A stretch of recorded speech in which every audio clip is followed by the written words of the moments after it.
Hey guys, Clarky here, and oh we have a belter of a podcast about the Adelaide Crows for you today. But just before we start, I want to tell you about our good friends at SuperCoachChampion.com. Do you know that if you head over to them, you can get yourself a SuperCoach ring for your league, starting from $99. That's a pretty good price, and if you use the code JR2021 as a very primo Jock Reynolds listener, you can get free same-day delivery on one of these beautiful SuperCoach rings. You get all your friends in your league, you throw in a little bit of money, and man, I can't even do maths on how good a deal that is with that free delivery. Head over to supercoachchampion.com and use the code JR2021 to get free same day delivery. Thank you so much for listening. Roll the intro.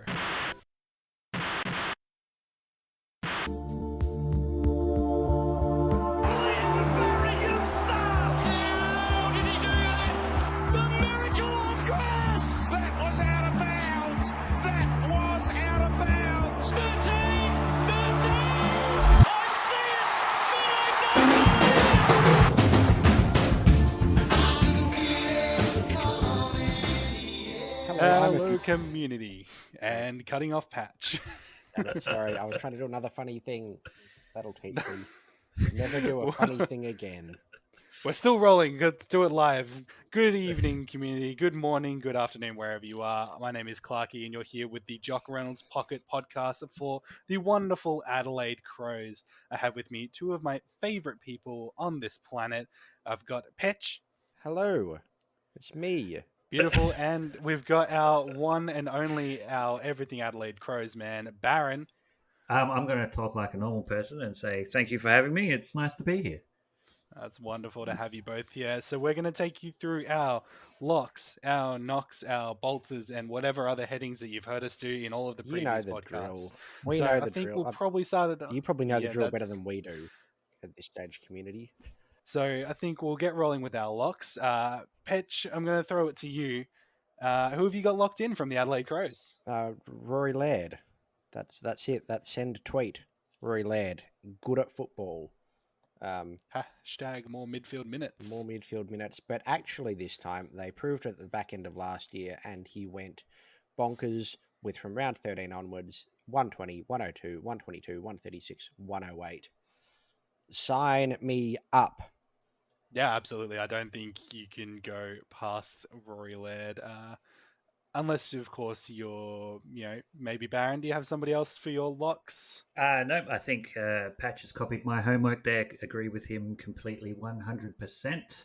I think even if he doesn't have the same midfield time as last year, his average is going to stay the same, because if you look at his first half average of last year, it was barely 90 or so. So you kind of even it out, and he'll still probably get into the hundreds. Yeah, well, I think, look, I have somebody else actually that I want to talk about.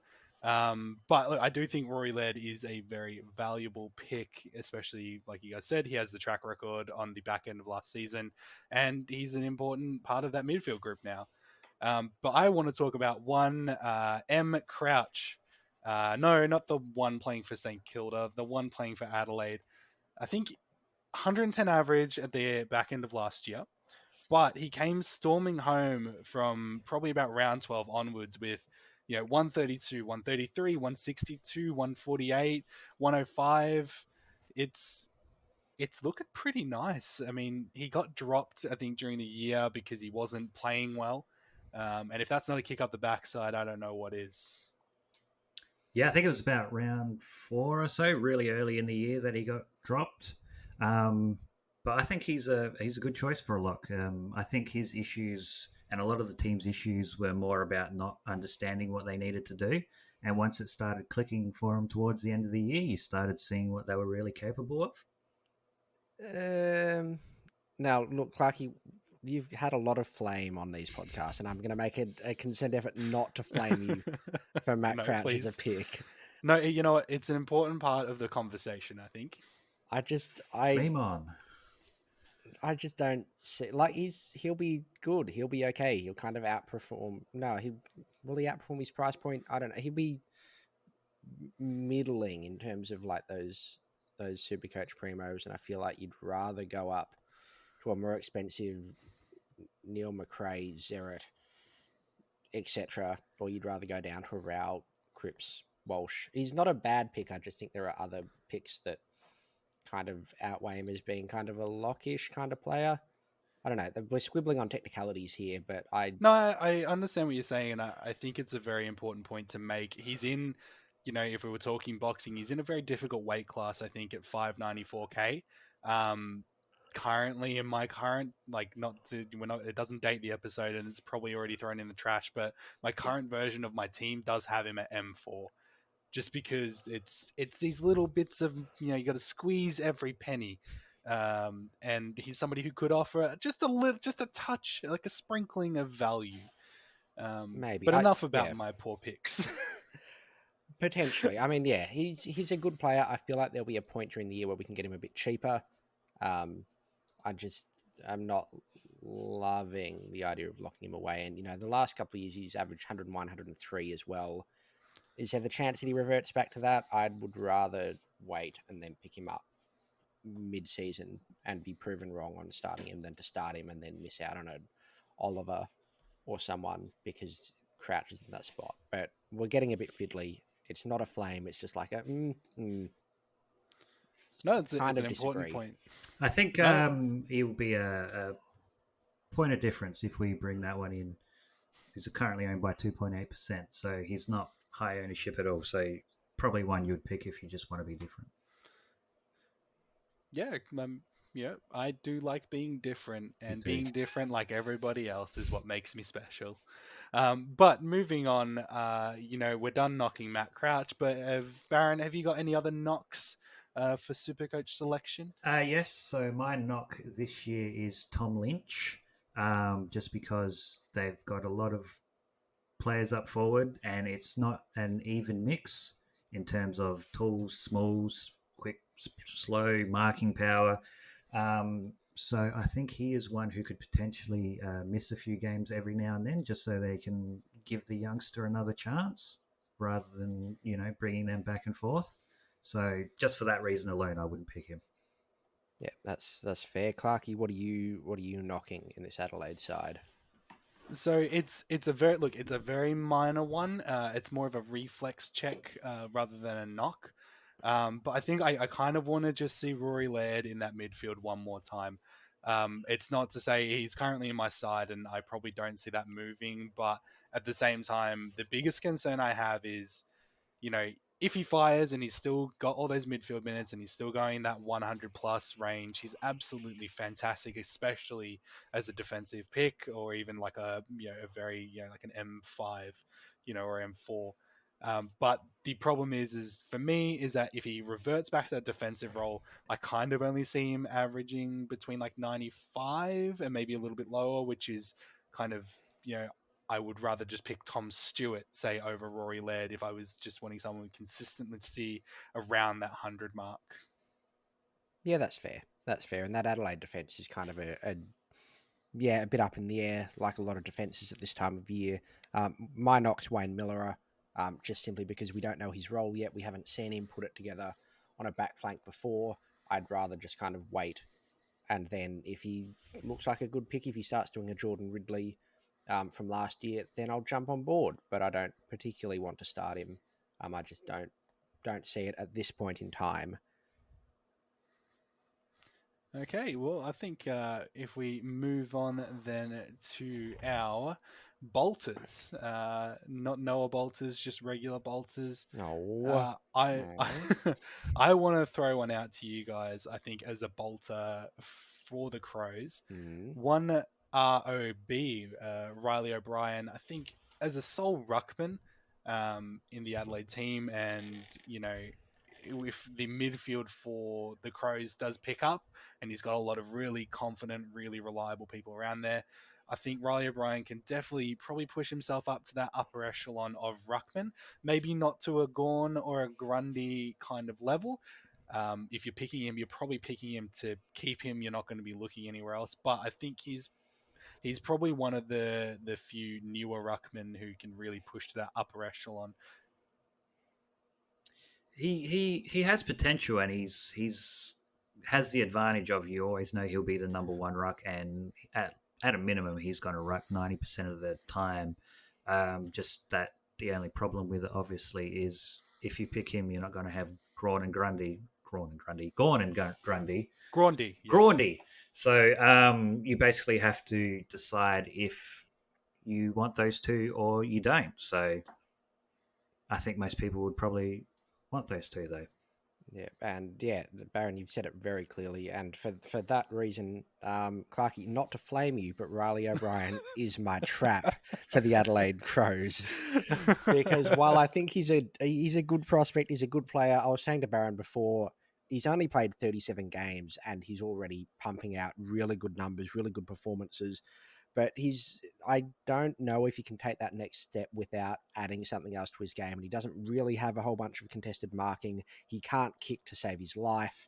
There's just something, he needs to add something else to his game in order to take up that next step. And if he goes up the next step, that's still like 3 rungs below Grandy, which, like, if you're going to pick someone that's not those two, you want it to be a Draper, a Bruce, someone who's a bit cheaper, like maybe a Rowan Marshall, and swing him forward. Like, it's just not so much a trap because Riley O'Brien's a trap. You know what you'll get. He'll improve a little bit, but I just think that it locks you into a structure that you won't want by the end of the season. And for that reason, I don't think Riley O'Brien is a good choice. Sorry to shoot you in the foot again, Clarky. Look, I seem to be stepping in it quite a lot. Look, I don't think, as you were saying, Grundy is the way to go for set and forget. There's no other way about it. But there are also some people who are going to be looking at it and going, "Hang on, I'm spending 1.4 million here." Some people might see that Gawn is overpriced. And that Grundy is a little bit underpriced. So I think if you're probably only picking one of them, you're definitely going Grundy. And picking someone like a Riley O'Brien, it's Riley O'Brien, Nick Natanui, Goldstein. They're all sort of around about that between that 550 to 600 bracket, and they're the next rungs down. So you're either going all the way down to a Bruce, who's someone who really he needs to average 90 plus, and then you're probably still looking to bring in Grundy or Gawn, whichever one you don't have, or you're really relying on having Rowan Marshall in your forward line and then swinging him in at some point if it doesn't work out with Rob. But I think it's a really good point. It's not probably a go-to, but I think he does have potential. He has potential. Excellent keeper league selection. Would almost be third in the tier list of keeper leagues. Excellent player, but yes, we'll chase each other around in circles if we keep going. That's sorry. I did want one chance of rebuttal. I'm getting flamed a lot tonight on the podcasts. But look, hey, Patch, have you got a bolter for me? And flame me right back because it's Harry Schoenberg. Come at me. Come up with them flames. Now, full disclaimer: I'm not picking Harry Schoenberg. I'm not going near him. If it's a draft league and he's still there reasonably late, yes, he's forward eligible. He's had a decent debut in terms of last year. Scored a 97, scored an 80 odd. Showed potential, showed signs. We have to fill the space next to the Bolter name, and Harry Schoenberg is the one I picked. He's young, good contested ball, plays a Supercoach friendly game, eligible as a forward, only 300k. That's just flame me already. Just get it over with. I've got nothing else.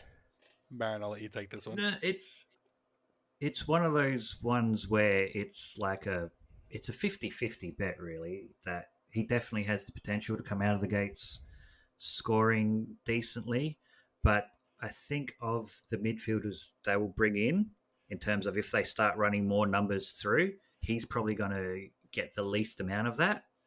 So he probably won't be able to score as much, potentially as, like a Haitley could, or even a Millerer. So I'm an idiot and I'm wrong, is what I'm hearing from this. No, because just say it. Just come out and say it. I get it. It's fine. He has that potential too. It's not going to be his talent that holds him back from doing that. I don't think it'll be just the numbers, the coach's decision, the magnet spinning. Yeah. Yes. Yeah. No, it's very valid. And as I said, I won't be picking him. Don't advocate you picking him, but He's there. Does anyone else have any bolters that we can tear down in Sure, in I've the got one shreds? bolter you can tear down. Let me at him. Yeah, get your knives and forks out. I've got Lachlan Show as my bolter to start the year. Ooh, give us the opening gambit. Well, he's the I'm using air quotes here. You can't see it. The midfield time, increased midfield time. Hashtag more midfield Yep, minutes. yep, that's right. But his midfield time is going to come on the wing, not as an inside midfielder.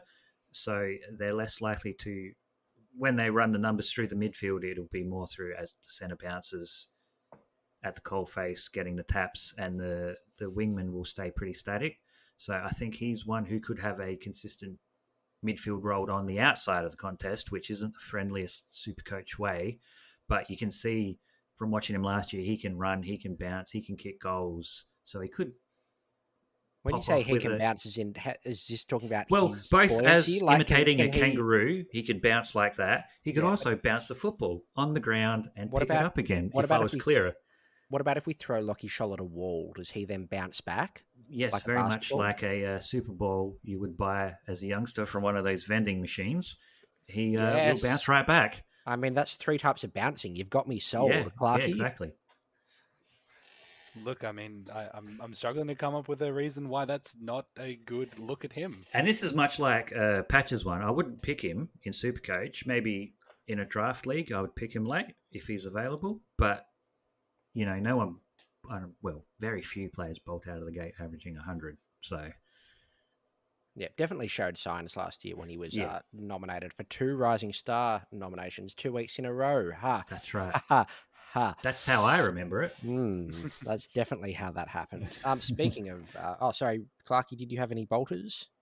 I already went through mine. We yelled at me about Oh, Riley O'Brien. I've Remember? Yeah, already that's what forgotten that was. about that. Yes. that's Yes. what that was. But hey, Patch, why don't we move on to more things that are contentious and talk about our traps? Have you got a trap for me? Yeah, Riley O'Brien. Do you want me to go through it Yeah. again? I can. So just if rewind the podcast yeah, 5 minutes and then you can listen press to that Patch's. the reverse 15 seconds button about 4 times, and that should get you to where we were before. Yeah. Look, Barron, we won't talk about Riley O'Brien anymore. No, I think he's done for the day. Barron, have you got a trap for me? Yes, so I have Rory Sloane as my trap this year, just because I think he'll be one that sacrifices his game a little bit for the team, and he might cut back his midfield minutes. So a younger player like Haitley or Schoenberg or Miller can get a bit more time on ball. So for that reason, his price is massively enticing, considering what he's previously averaged. But I just think he will not get back up to those old levels again.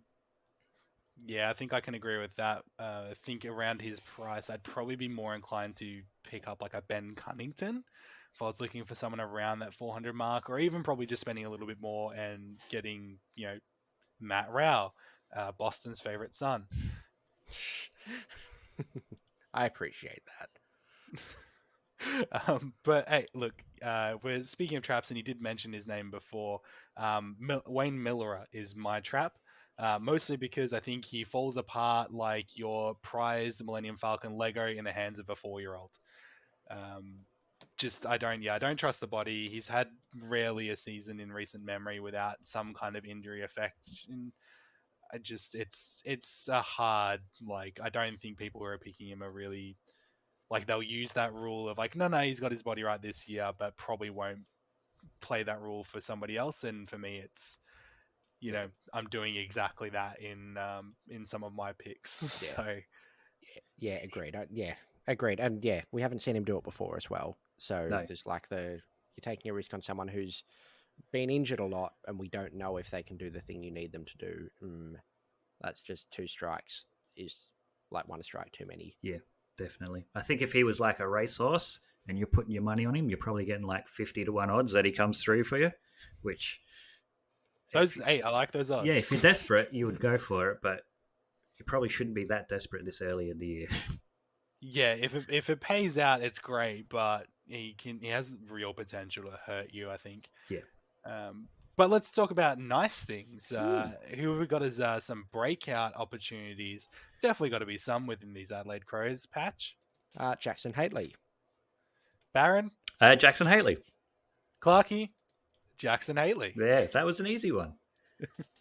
Yeah, There I we go. think Patchy, why are we all looking at Jackson Haley with loving eyes? Because, well, say the words with me, Clarky. More wanting. More midfield of the good wanting to play in the midfield equals, does mean good super coach. Yes, it does. And sign me up.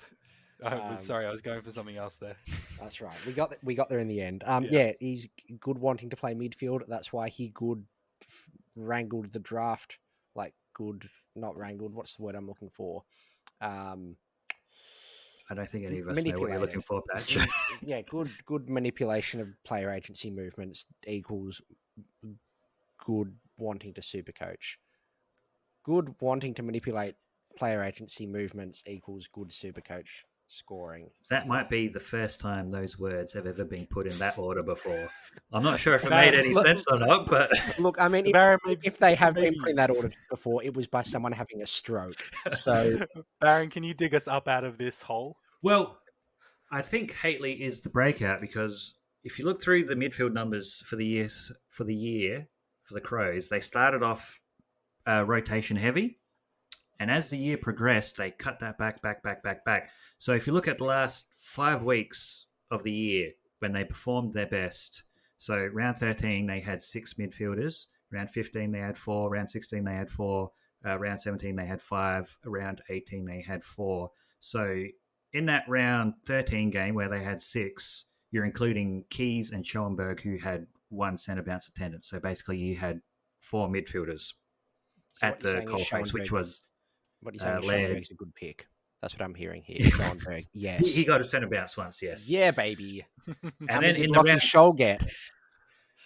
0, Patch, 0. 0 centre bounce attendances. But I said he's going to be on the wing, so they don't count wing minute centre bounce attendances. Okay, fine. And the round 17 game where they had 5, they had Ben Keys as the other rotating midfielder in, and he had 1 centre bounce attendance. So basically for the last 5 weeks of the year, they rotated 4 midfielders through. So you take Brad Crouch out, you put Jackson Haley in, and boom. Yep, agreed. And at that price, he'll increase in value. Yes. Just mass. It stonks. Yes, that's how it's the numbers market works. Put in orders that make more numbers, and then answers come. Yeah, I agree with that. I think Haley probably has a lot of potential to just be influential in that Crows midfield rotation, especially with the movement of 1B Crouch. They're probably looking to do something different in there, and he has the skills. We know he just couldn't break into the side at GWS. But let's move on to our passes. And I think it's probably someone that, Barron, you've already touched on him, and it's probably for very similar reasons, but Rory Sloane is a bit of a pass for me. I think he's somebody that I will watch with great interest just in case he does well, but he's not going to hurt you at the price that he's at, and there are much better picks. Yep, that's fair enough. Trap and pass, kind of the same things. Obviously, you're not going to pick a trap, so you would pass on a trap. So, Yep. Patch, you got anything for us? Passing on Rory Sloane for all of the reasons you just said. Beautiful, nice and easy, and we'll move on to some fresh faces. Oh, do you want to hear my pass? I'll give you my pass, and it's a quick one. Sorry, apologies. It's just a don't believe the hype pass, which is Darcy Fogarty. Wonderful, correct answer. No, that's right. You can go into more if you want. No. It's just I've been all over the place. I've been very attacked tonight. It's a simple one of just don't believe the hype. Like, he's not going to be a super coach type player, and they'll hype him up. Oh, he's got abs. He's big. He can take marks, and he's got abs. They seriously posted a picture of that. Like, oh, look at him. He's got abs now. And I was like, oh, it's impressive. He's got a nice set of abs. But good having abs does mean good wanting super coach. Exactly. No, he wasn't even on my radar is how far he is. He's one of those I'm thinking, like, when it's like 3:00 in the morning and you spent the last 4 hours drinking and going through your super coach side, and then you see some random guy for 290 and you think, oh, they posted a picture of his abs on the internet the other day, and I've seen that boy's stomach. Yeah. Into the team he goes. Exactly. So I'm just trying to make sure everyone avoids that scenario. Got it. So yeah, we can move on to some new faces now for real. Apologies for that aside. Apologies was- for all the asides tonight. It's very late in the evening. Lockdown is really getting to me over here in Vic. Patch, you're probably feeling it as well, and our hearts go out to all Victorians currently experiencing that. Yes, very much. But let's so. move on to some new faces. Barron, have you got a rookie for me? We'll probably work through this quickly too. James Rowe, Tyson Stengel's out. James Rowe's in, kicked 82 goals over 34 games at the Sandford level the past 2 years, so he knows how to kick them. He'll probably be there round one. Lock him in. Patch, any problems with that? No. Anybody else on the list? Sam Berry intrigues me. If he gets named, I'm picking him because he's been likened to Caleb Sarong. He's a former Gippsland Power teammate. Slipped very low in the draft. Good at football. Will play midfield minutes if they give him a run. If he's named, he's in for me. Yeah, both sound good. I mean, I, for one, am just looking for really good rookie selections. So wait and see who's named 24 hours before round one or before the game. But yeah, definitely. Yeah. James Rowe was on the list for me. Just a nice little cheap forward rookie who probably has a spot in round one. And that's what we love to see. And I think that about covers us for all the headings, boys. We did it. We did it. Patch, you got any final thoughts on the Adelaide Crows? No, I do not. I think we've covered it pretty well. And I also don't have thoughts, as we've established. Long-running tradition on this podcast of Patch just not having thoughts and just saying random words and hoping they make sense, which tonight did not pay off. Because good manipulating the free agency does not equal good super equals is not greater than. Do you know how Lek was saying we should get like the word to text thing? I think it might have a bit of trouble if we try and put this one through today as the test. Barron, have you got any final thoughts on your Adelaide Crows? No, I have spent probably the last 12 months trying not to think about the Adelaide Crows, and I'm not going to start again until round one, just for my own mental well-being. Well, I think that about wraps us up there, community. If you're listening to this on a podcast app, please give us a like, give us a rating, leave us some comments. These are all good metrics, things that can give us an idea of the content that you want to hear. Keep yourselves down in the comments below. We love you, Patch. Thank you for joining me. Thank you, Clarky, you wonderful human being. I'm very good. Wanting to host is I miss Lek. I need Lek. Barron, thank you so much for being here and spending time with us. Thank you, and thank you for taking the hosting duties, because I sure as hell didn't want to do it either. And thank you to Telebeats for the wonderful intro and outro that you're about to hear. Community, we love you. We'll see you in the next one.